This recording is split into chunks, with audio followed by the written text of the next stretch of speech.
U.S. officials say at least 53 people were killed after an overnight airstrike inside a Palestinian refugee camp. It comes less than 48 hours after the Biden administration asked Israel to consider a, quote, humanitarian pause on the bombings in Gaza. A number of ambulances and first responders spotted bringing some of the survivors to a nearby hospital for treatment. Officials with the health ministry in Gaza say more than 4,400 Palestinians have been killed over the past month.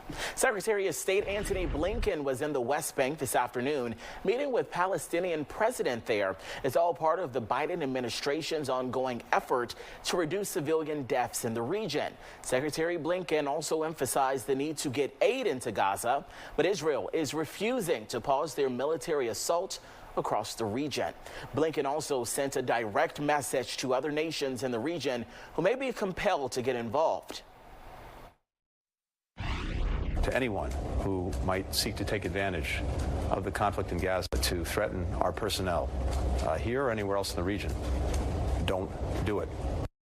Blinken also made an unannounced trip to Baghdad to meet with the Iraqi prime minister. He said the safety of U.S. embassy personnel is a high priority after militia groups backed by Iran staged attacks on the embassy.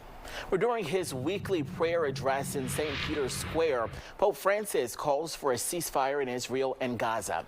He urged authorities from both countries to, quote, stop in the name of God and to seek a peaceful resolution.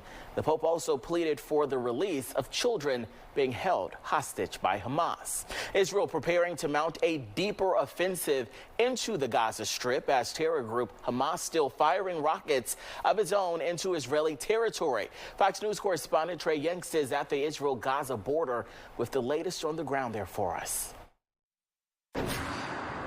That's exactly right. 30 days into the war, Hamas has maintained its ability to fire on southern and central Israel.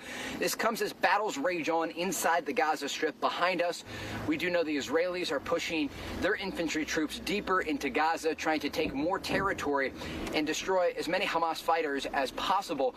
Our cameras capturing those infantry troops operating during the daytime hours outside of tanks and APCs. Also, the Israeli military releasing some video today they say is evidence of Hamas using medical facilities to operate inside the Gaza Strip. This is the Sheikh Hamad Hospital, and you can see in this drone video the area where the Israelis say there is a tunnel entrance that Hamas uses to access the underground tunnels beneath Gaza City and conduct their operations.